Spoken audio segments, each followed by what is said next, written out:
Dimas Meca Sampaio, conhecido como Major Meca, nasceu no dia 22 de maio de 1968 na cidade de Osasco e cresceu no bairro da Freguesia do Ó, na capital paulista.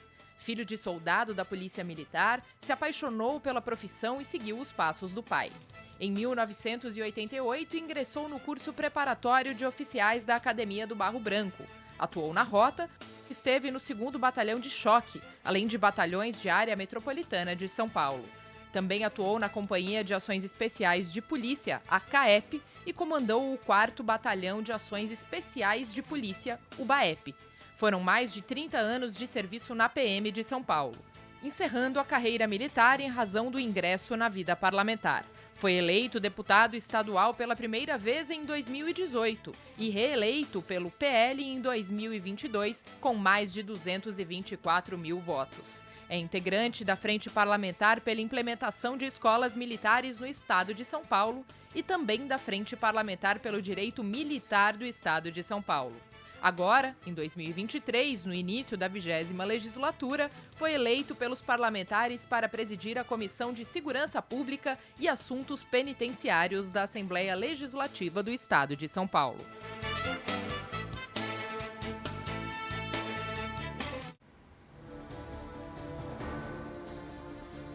Olá, sejam todos muito bem-vindos, todas muito bem-vindas. Começa agora mais um Conexão Paulista. O programa que aproxima você das decisões políticas do Estado de São Paulo, sempre levando muita informação de qualidade, claro, de interesse de toda a população paulista.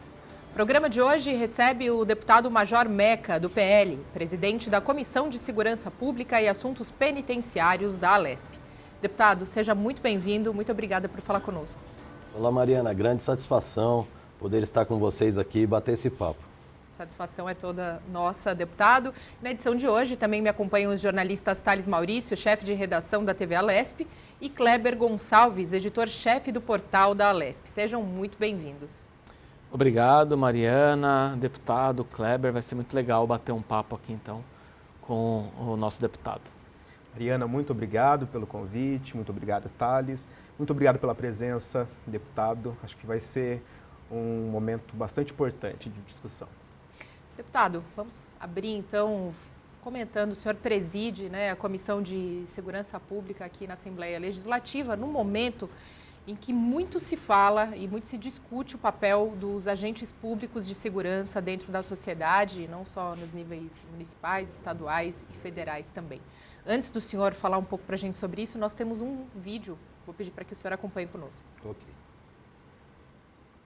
Nós assumimos aqui um compromisso de trabalhar pela segurança pública do Estado de São Paulo.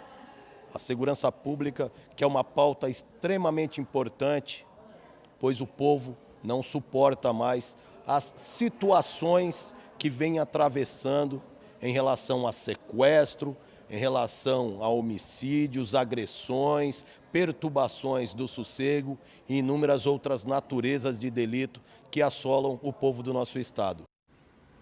Deputado, mais do que nunca a pauta segurança vem sendo debatida pelos principais veículos da mídia e o senhor também aqui na tribuna, no grande expediente da Assembleia Legislativa, diariamente comenta sobre essas situações. Gostaria da sua fala. Mariana, a pauta segurança pública, ela sempre foi muito importante. Eu digo porque eu conheço por constatação os problemas de segurança pública do Estado de São Paulo. Fui policial militar por 31 anos. Nesses 31 anos, eu trabalhei na atividade operacional. Eu acompanhei para e passo a evolução da ousadia do criminoso, da evolução do crime organizado no Estado de São Paulo, que nasceu aqui. A maior facção criminosa do Brasil e da América Latina nasceu aqui em São Paulo. E foi justamente pelo sucateamento das polícias, pela ausência de políticas públicas na área de segurança pública que isso aconteceu. E foi justamente essa questão que me trouxe para a política. Construir políticas de segurança pública que proteja o cidadão de bem. políticas de segurança pública que dê suporte aos nossos policiais para fazer frente a esse criminoso ousado que atua num ambiente onde não há legislação, né, que puna o criminoso, que o coloque num sistema penitenciário que realmente possibilite uma ressocialização, que faça com que ele seja devolvido para a sociedade, né, de maneira melhor. Então, a falência da segurança pública no estado de São Paulo e em todo o Brasil foi algo que eu conheci por constatação. Isso acabou me trazendo para a política.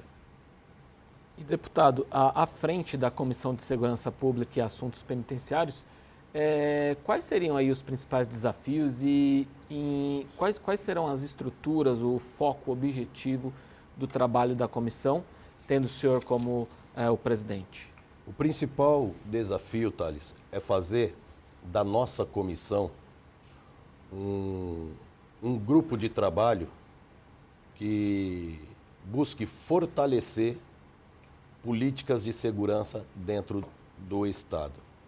Isso não acontecia nos últimos 28 anos, como eu falei para você. Hoje, nós temos um governo que dá atenção à segurança pública, dá atenção aos policiais. E eu, como presidente da Comissão de Segurança Pública, me sinto no dever, por representar a população que me elegeu e me trouxe para essa casa, de cobrar o governo, de levar ao governo medidas alternativas para que realmente nós tenhamos polícias fortes, que faça frente ao crime organizado, que faça frente à violência dos criminosos e que também desenvolva políticas para que haja segurança jurídica e haja suporte para os nossos policiais poderem desenvolver a sua atividade operacional. Aproveitando, Kleber e Mariana, que avaliação que o senhor faz? A gente sabe que o crime organizado ele se desenvolve, ele vai se aprimorando, né? Qual que é a avaliação que o senhor faz? As polícias do estado de São Paulo, elas também vêm acompanhando esse ritmo e se desenvolvendo da mesma forma? Não. Ou não? Não acompanharam. Ao longo dos 30 anos, como eu falei para você, as polícias, elas foram sucateadas, não houveram políticas de segurança pública suficientes para fazer frente ao crime que cresceu muito. Isso não foi do dia para a noite. Eu entrei na polícia em 88. No início da década de 90, já havia informações do serviço de inteligência de que estava sendo formado dentro dos presídios uma facção. Já havia essa informação. E o que acontecia diante dessas informações? Essas informações elas eram negadas pelo governo, eram negadas até pelos comandos das polícias. Não, crime organizado em São Paulo não existe. Não, isso daí é uma criação, é uma fantasia. Quando em 99 e 2000 houve a mega rebelião, que foi justamente quando o crime organizado se apresentou, né, como uma força dentro do Estado. Fizeram uma rebelião simultânea em mais de 100 presídios no estado de São Paulo. Daí, na sequência, em 2003, teve uma série de ataques aos policiais, a instituições. Teve em 2003, teve em 2006, teve em 2012. E ao longo desse processo, o Estado nunca desenvolveu uma política de segurança, nunca procurou proporcionar aos seus policiais formação adequada, estrutura adequada de inteligência policial, né, de estratégias de combate ao crime organizado. Então, hoje, nós chegamos a um patamar de ousadia do crime organizado e de violência sem precedentes. Hoje, um jovem morre por conta de um aparelho celular, num ponto de ônibus pela manhã, indo trabalhar. Hoje, uma mãe de família vai a um supermercado e é sequestrada dentro do estacionamento de um supermercado, jogado dentro de um porta-mala e levada para um cativeiro para fazer transferência bancária, né, num cativeiro. E o crime organizado, como nós sabemos, evoluiu de forma muito rápida. Como eu já citei aqui na tribuna da Assembleia Legislativa, já citei em reuniões com o governador Tarcísio, busquei levar isso ao governo anterior, na minha primeira legislatura, fui ignorado. E nós sabemos, o crime organizado hoje ele tem 3 vertentes principais: o tráfico de drogas, o tráfico de armas e o tráfico de pessoas e órgãos. Ontem eu estive numa reunião com representantes dos moradores e comerciantes da área central de São Paulo, onde tem a Cracolândia. Nós temos informações de meninas novas que chegam ao fluxo, que se viciaram, que desaparecem. É a parte do tráfico de pessoas. Crianças que nascem ali, naquele fluxo, e somem. Então é um problema muito mais grave do que se é anunciado o crime organizado. E o Estado, o governo, precisa tratar com seriedade, sem enviesamento ideológico, tratar de maneira séria, combater o crime de maneira séria. É muito fácil acontecer, como recentemente aconteceu no plenário da Assembleia Legislativa, partidos de esquerda querer imputar à Polícia Militar a pecha de que praticaram uma chacina no Guarujá. E nós fizemos o contraponto e mostramos que não foi chacina. Foram 16 pontos distintos de troca de tiro com policiais.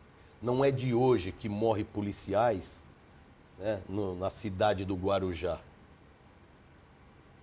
né, nos morros, né, nas principais avenidas. Por quê? Porque nós sabemos que o Porto de Santos é a principal porta na América Latina do tráfico de drogas e tráfico de armas. O que aconteceu nas cidades litorâneas? Os morros, as comunidades, transformaram-se em entrepostos, né? Pontos de armazenamento de grandes quantidades de drogas. E isso foi evoluindo. O crime hoje toma essas comunidades através do domínio territorial.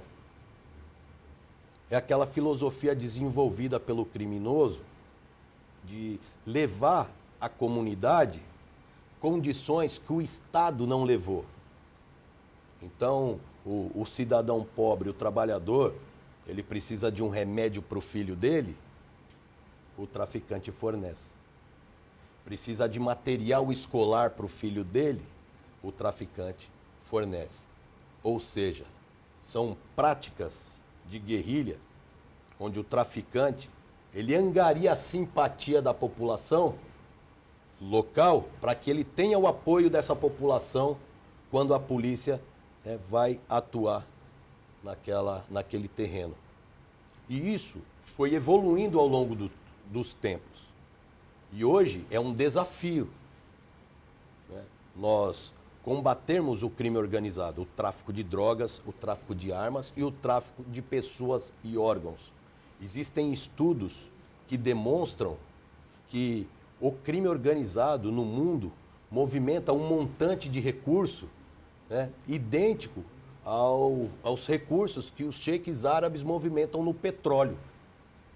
Daí você faz uma análise rápida. Aonde todo esse dinheiro ele é lavado para retornar para a sociedade? Onde ele é lavado? Ele não pode ser lavado num pequeno comércio de esquina. Daí nós chegamos à conclusão que Existem muita gente graúda, existe muita gente, grandes políticos, grandes empresários, que contribuem na lavagem desse dinheiro. Então, é um tema extremamente sério para se tratar, que deve ser tratado por políticos, por pessoas, por autoridades de coragem, para falar a verdade e construir políticas públicas no sentido de realmente defender a população desses malfeitores. Deputado, e pela sua experiência, o que pode e deve ser feito, então, para, de um lado, melhorar essa visão que se tem da polícia e, por outro lado, também atrair mais pessoas para a carreira? Kleber, nós temos duas vertentes importantes a construir. A primeira é a institucional e a segunda é a dos policiais. A questão de recursos humanos. O homem e a mulher que deve ser valorizado diante do importante serviço que ele presta para a sociedade, ter bons salários, tem que ter uma boa assistência médica, ele tem que ter um amparo em relação à moradia. E nós trabalhamos muito essa pauta aqui na Assembleia Legislativa. E a outra vertente é a vertente institucional. As polícias, elas precisam de independência e autonomia para desempenhar a sua atividade. Nós não podemos, como acontece em São Paulo, as polícias serem ferramentas de manipulação política por governos. Os comandantes das polícias, eles devem ter autonomia para investigar, para planejar operações e empenhar a sua polícia, o seu efetivo, nos pontos onde devem ser empenhados. Muito diferente do que eu vivi ao longo dos meus 31 anos de polícia, onde eu participei de desfile com viatura por 3, 4 vezes, entregando a mesma viatura 3, 4 vezes, tendo que participar de operações que eram operações somente para dar uma resposta para a população. Olha, aqui na área central, olha, tem bastante policiais atuando, viaturas, e nós nunca estivemos no terreno atuando da maneira estratégica como devíamos atuar. Isso é ausência de independência, de autonomia. Eu, ao longo desses 31 anos, grande parte da minha carreira foi na rota. Todas as vezes em que a polícia buscou, através de iniciativas de combater o crime organizado, o nosso trabalho foi interrompido pelo governo do Estado. Por quê? Porque muitas vezes, ao longo dessas operações, não tem como não ter confronto, porque isso acaba, o confronto ele é uma escolha do criminoso, não é do policial, você não tem o controle. Você vai para uma operação, você vai efetuar uma prisão, o criminoso aparece com um fuzil, com uma arma, começa a agredir o policial a tiros. Está na lei. Você repelir essa injusta agressão, você defender a sua vida, você defender a vida de terceiros. E eu vivi em São Paulo uma política pública que você se envolvia num confronto, defendendo a sua vida, defendendo a sociedade, você era afastado das ruas, permanecia 6 meses, 1 ano afastado da atividade operacional, era transferido. Eu, Major Meca, ao longo da minha carreira, eu fui transferido 16 vezes. 16 vezes eu fui transferido. Por quê? Por combater o crime. Eu cito um exemplo prático para vocês aqui. Eu comandei a companhia do 16º Batalhão, que pega a área do Paraisópolis, ali da comunidade do Paraisópolis. Todos os dias, eu entrava e fazia incursões no Paraisópolis. Comecei a conhecer moradores, conversar com comerciantes. O pessoal começou a pegar confiança em mim. Todos os dias nós tínhamos pelo menos 2, 3 flagrantes lá dentro. até ocorrências de estupro lá na comunidade, porque eu sempre tinha o hábito. Qual era a minha rotina de trabalho? Primeira coisa, quando eu chegava cedo, era conversar com a tropa que estava saindo, conversar com a tropa que está entrando de serviço, bater um papo, né, já desenhar o que nós faríamos ao longo do dia com o pelotão que estava assumindo, e para isso eu lia todos os boletins de ocorrência, tudo o que estava acontecendo. Aí você vê, pô, mas teve um registro de uma ocorrência de estupro lá dentro do Paraisópolis, onde que foi isso? Aí você pega o endereço, e eu ia na residência, eu ia na casa, ia conversar com a família, ver o que foi que aconteceu, então nós sempre trabalhamos dessa maneira.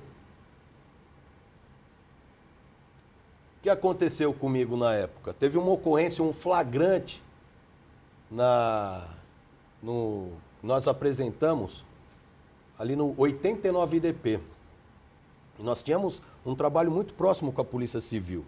Eu estava sempre com o delegado titular, no CONSEG, a gente conversava diariamente.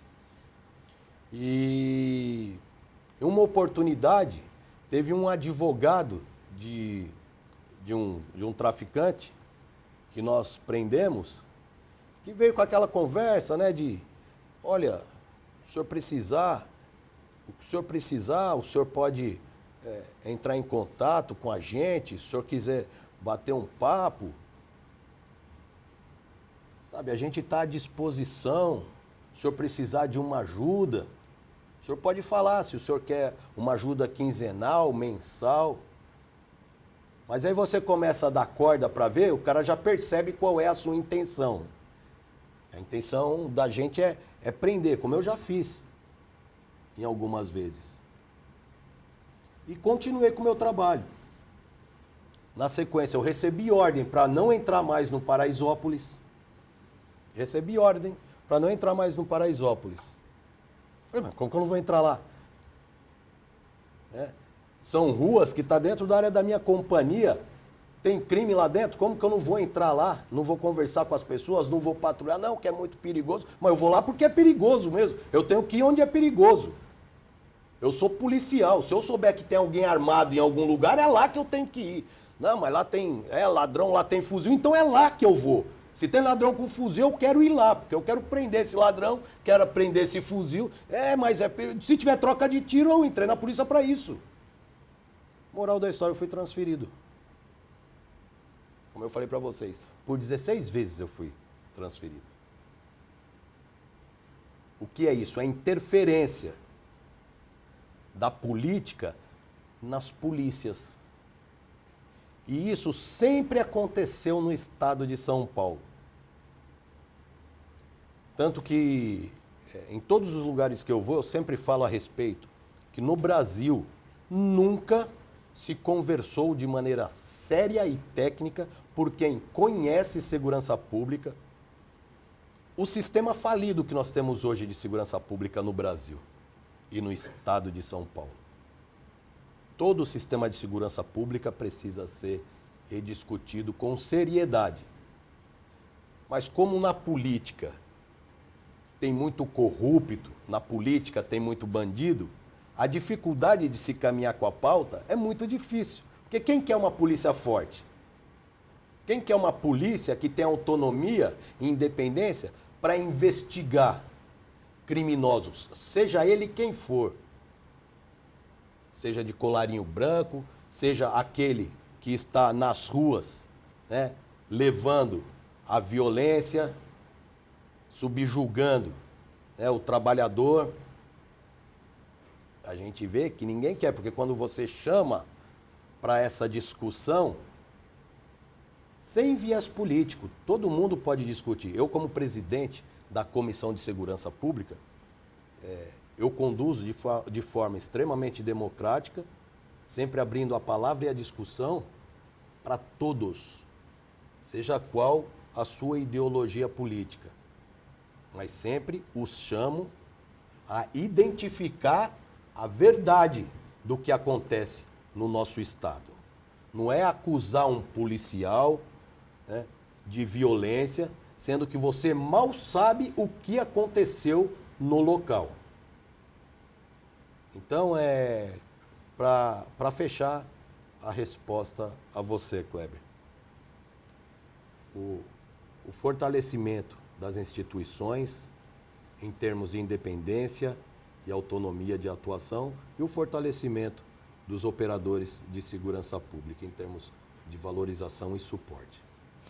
Deputado, como o senhor está falando para a gente aqui agora, o senhor já esteve do outro lado do balcão por muitos anos, né? Sabe bem, então, sobre essa interferência e também o reflexo que tem diretamente nas tropas do governo estadual, não só de investimentos, mas dos mandos e desmandos, independente, né, do governo que tem. Hoje, o governo Tarcísio de Freitas tem à frente como secretário de Segurança Pública, o Derrite, que vem também, também policial. O senhor acredita que agora tenha, então, uma visão mais alinhada com essa visão por parte dos policiais e do que realmente a segurança pública precisa, como o senhor vem falando para a gente? Só vou pedir para que o senhor responda daqui a pouquinho para a gente. A gente tem que fazer um rápido intervalo. Tá ok.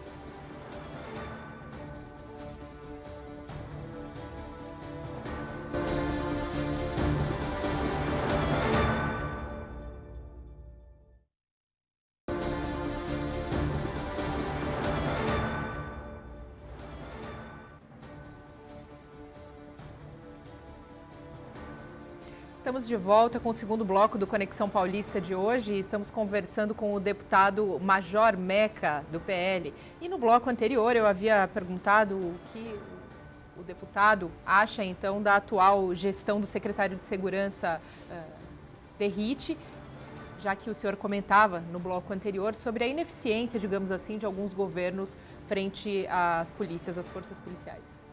Muito bom e inédito, né, Mariana? Nós nunca tivemos à frente da pasta da segurança pública um profissional de segurança pública, um policial que conhece a realidade dessa pasta no estado de São Paulo. Hoje nós temos à frente da segurança pública o Derrite, capitão da Polícia Militar, trabalhamos juntos na rota.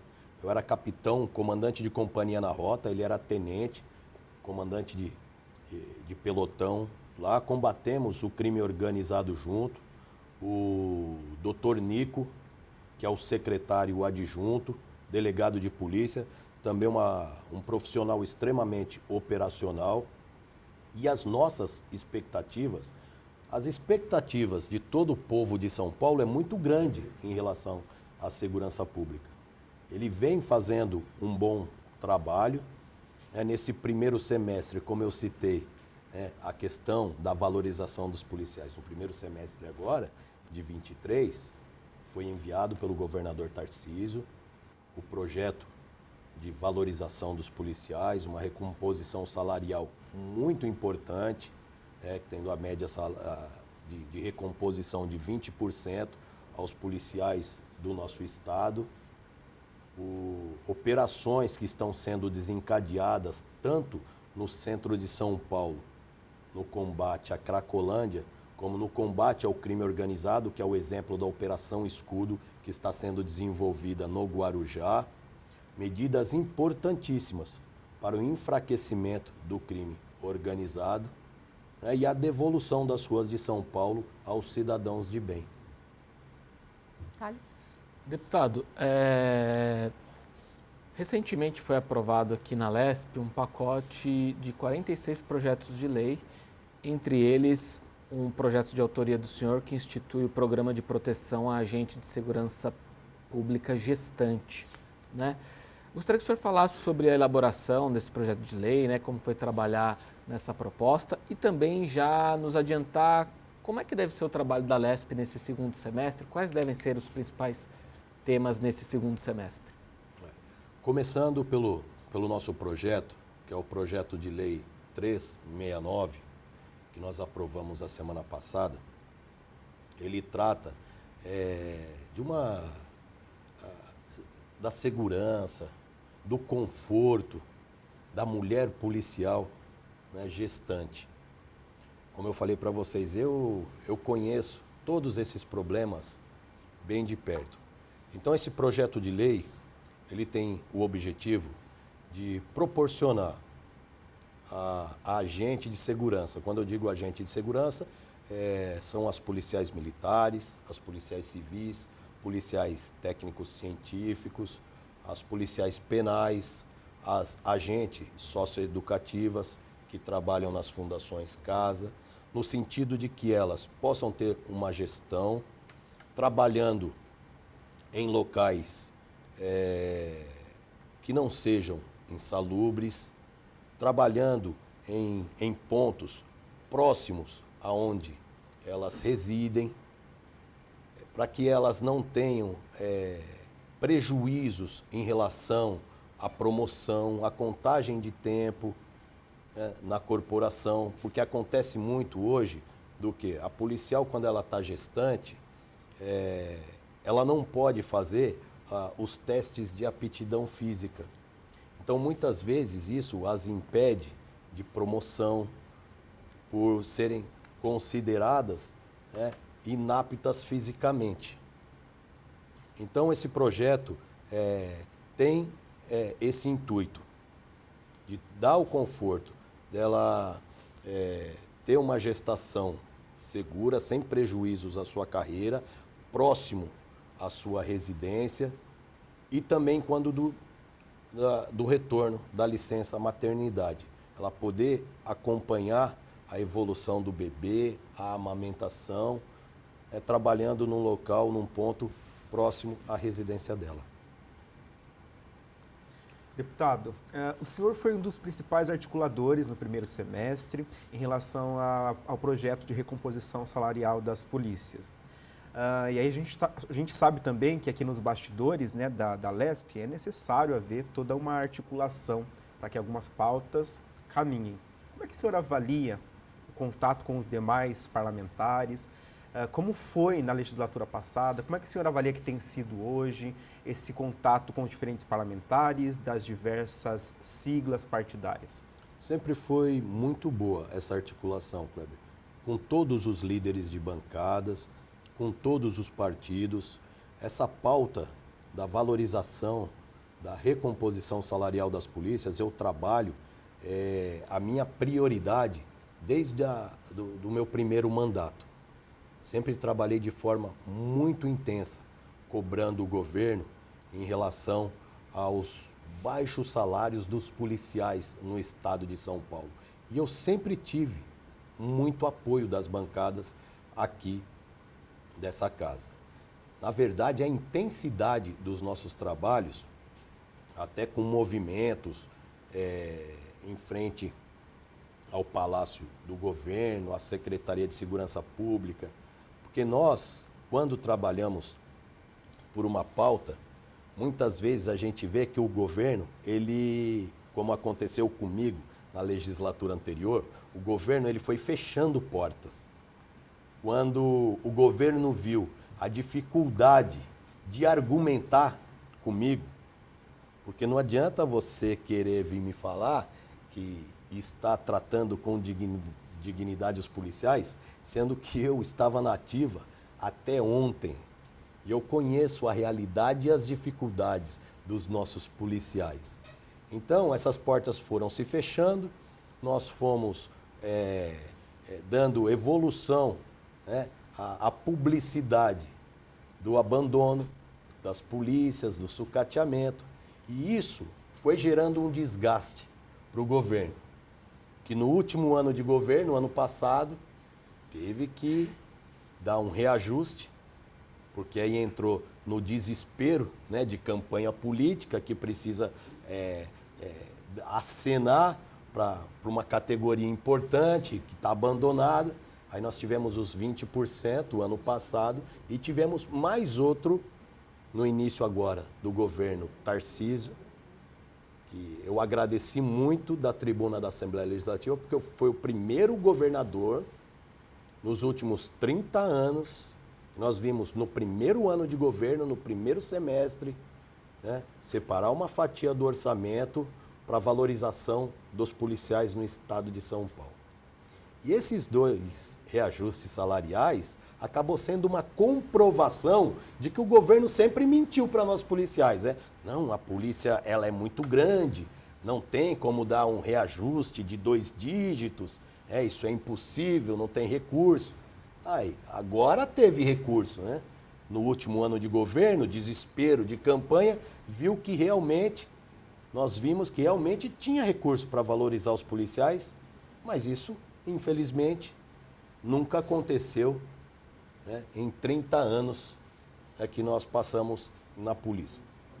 Então, nós continuamos com a articulação aqui dentro, tanto que esse projeto de lei que eu acabei de citar para você, o 369, que trata da segurança, do conforto das policiais gestantes, eu aprovei, como aprovei outros projetos, sempre com apoio das bancadas, dos líderes, dialogando, conversando com eles, mostrando a nossa situação. E quando nós mostramos a situação dos policiais, nós estamos mostrando também a situação e o desespero da população do nosso estado. Porque quando nós falamos da ausência de um policial combatendo efetivamente o crime, nós estamos falando de um trabalhador que sai de manhã da casa dele e vai para o ponto de ônibus, morrendo de medo, inseguro. Se ele ouvir um barulho do motor de uma motocicleta, ele pula um muro, se tiver um muro, pula e fica atrás do muro esperando a moto passar, porque ele sabe que ele corre risco de vida. Então, todas as bancadas, todos os deputados sempre entenderam os meus projetos e sempre deram muito apoio, independente de ideologia ou não. As bancadas de esquerda, de direita, de centro, sempre apoiaram os nossos projetos. Deputado, no primeiro semestre desse ano nós vivemos também um impasse com relação às câmeras acopladas aos uniformes dos policiais. No primeiro momento isso não haveria, né? E depois então houve o recuo e as câmeras foram instaladas. Isso está diretamente relacionado a uma operação que o senhor citou aqui no Guarujá, a Operação Escudo, onde grande parte dessas câmeras, ou algumas câmeras, deixaram de funcionar, acabaram a bateria, enfim, né, de alguns agentes que estavam envolvidos na operação. Nos bastidores a gente conversava sobre essa instalação ou retirada dessas câmeras, e aí eu gostaria do seu ponto de vista. Eu sou a favor da retirada dessas câmeras, porque nós vivemos num cenário hoje que nós temos que escolher do lado de quem nós estamos. Nós estamos do lado do bandido ou nós estamos do lado dos policiais? Eu citei para vocês o cenário de insegurança jurídica que os nossos policiais vivem. O cenário de legislações fraquíssimas que chegam a incentivar o malfeitor a praticar o crime.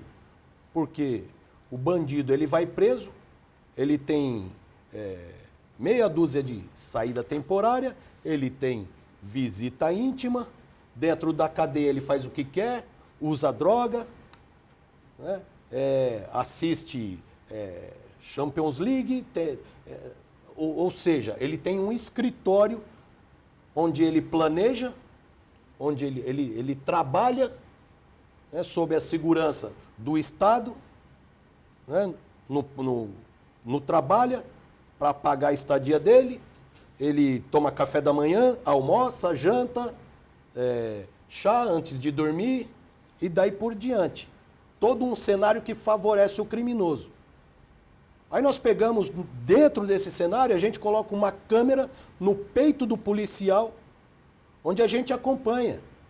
O policial é desacatado, é desrespeitado, nós acompanhamos cenas do ladrão olhar para a câmera e falar: ô policial, registra aí, viu?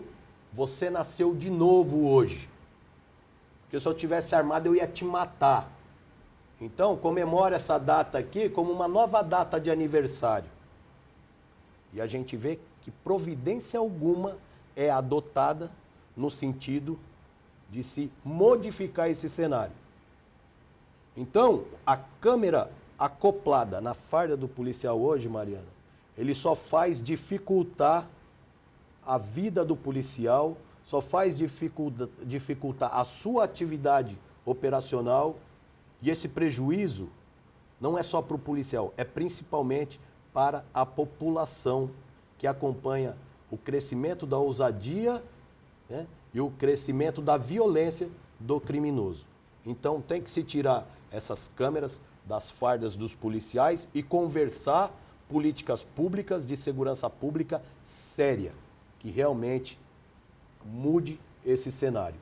Colocar uma câmera só para querer punir o policial e utilizar imagens sempre em desfavor do policial, porque operacionalmente é assim, Mariana. A câmera, ela filma uma faixa, né, dentro dos 360 graus de atuação do policial.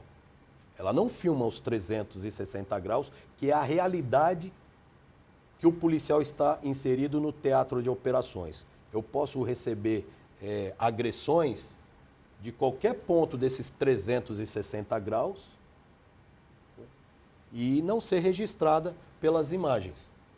E eu ter uma falsa sensação de que o policial foi agressivo, que ele abusou, né, que ele ultrapassou os limites da sua atuação, e condenar um policial que atuou corretamente dentro do teatro de operações que ele foi inserido. Então, eu deixei isso daí pontuado com o governador, com o secretário de Segurança Pública, inclusive falei para o Derrite, se eu fosse o secretário, eu já teria tirado as câmeras no primeiro dia de trabalho, no primeiro. Ah, tirou por quê, secretário? Porque nós vamos trabalhar para defender o cidadão de bem. O criminoso, nós sempre tratamos dentro dos limites das leis. Sempre. Só que quem escolhe como ele vai é o ladrão. É ele que escolhe se ele vai ser algemado e preso ou se ele quer ir para o cemitério. Se ele enfrentar a polícia, ele tem que ter a resposta à altura. Porque o criminoso, ele tem que ter medo da polícia. Respeito tem o cidadão, o criminoso ele tem que ter medo. Ele tem que saber que se ele desafiar a polícia, ele vai ter resposta à altura. É dessa forma que funciona, não se faz segurança pública fora disso. Fora disso daí é conversa fiada, é lorota de quem quer fazer média, direitos humanos, esse tipo de coisa. Que não quer realmente defender a sociedade do criminoso. Por esse motivo que eu sou contra as câmeras nas fardas dos policiais. Deputado, queria pegar aqui o gancho de uma crítica que o senhor fez ao sistema penitenciário, de que acaba se tornando um escritório para os criminosos, e já que o senhor preside a Comissão de Segurança Pública e Assuntos Penitenciários, uma avaliação do senhor. O senhor acha que o sistema penitenciário no estado de São Paulo precisa passar por uma reformulação? Todo o sistema de segurança pública precisa. E o sistema penitenciário está incluído nesse sistema.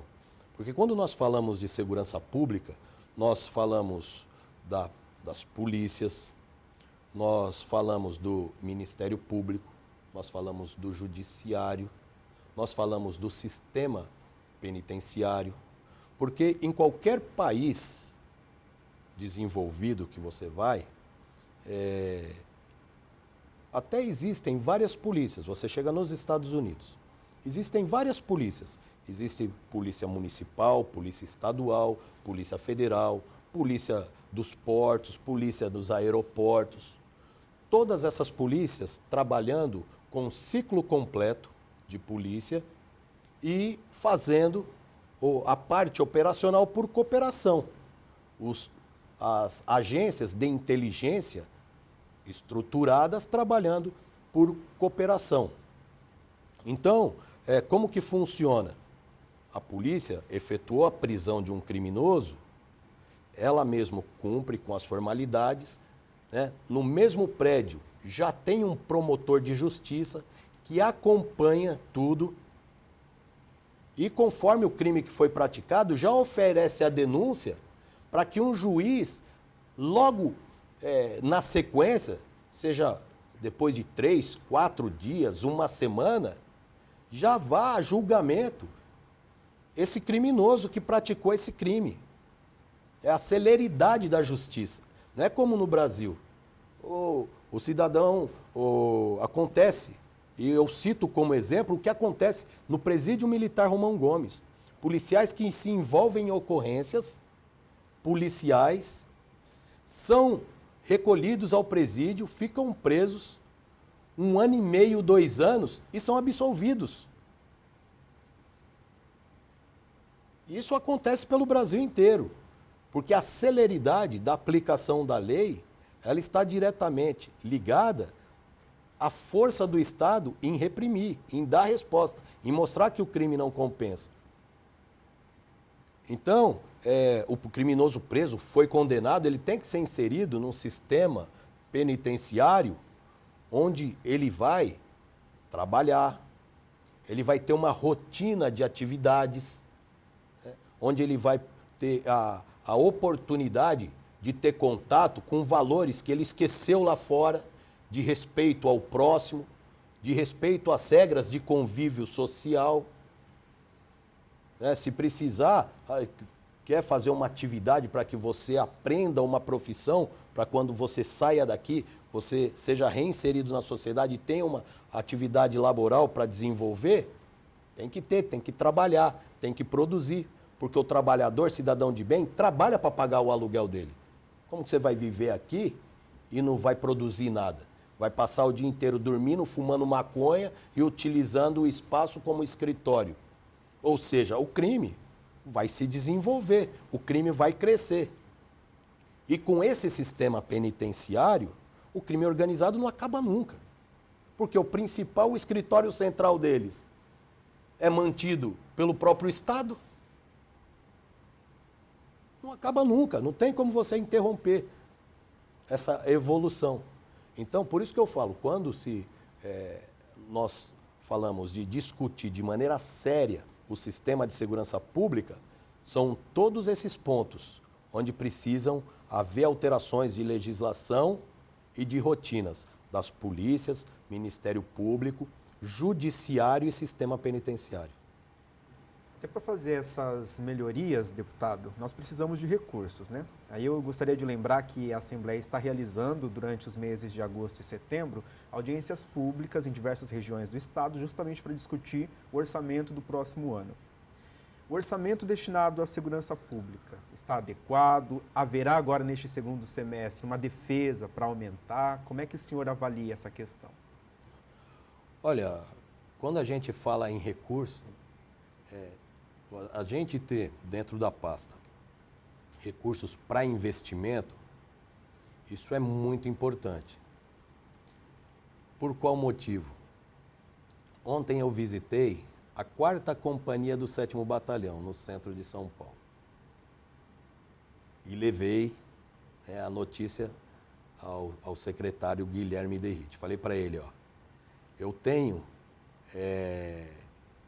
requerimentos de informação que eu enviei à Secretaria de Segurança Pública e ao comando da PM de 3, 4 anos atrás, desta companhia, onde os policiais são alojados embaixo de um viaduto, na General Carneiro.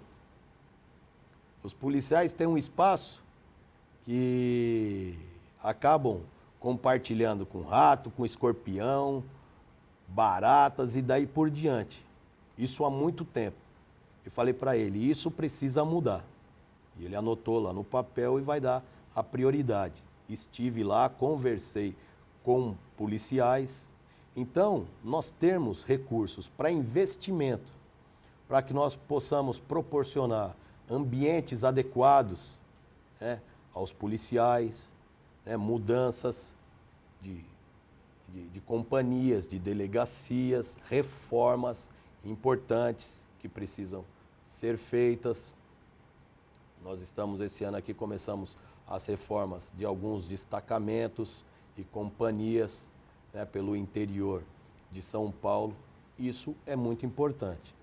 Mas o principal do orçamento, e que eu louvo a esse governo Tarcísio de Freitas, é a seriedade com o dinheiro público.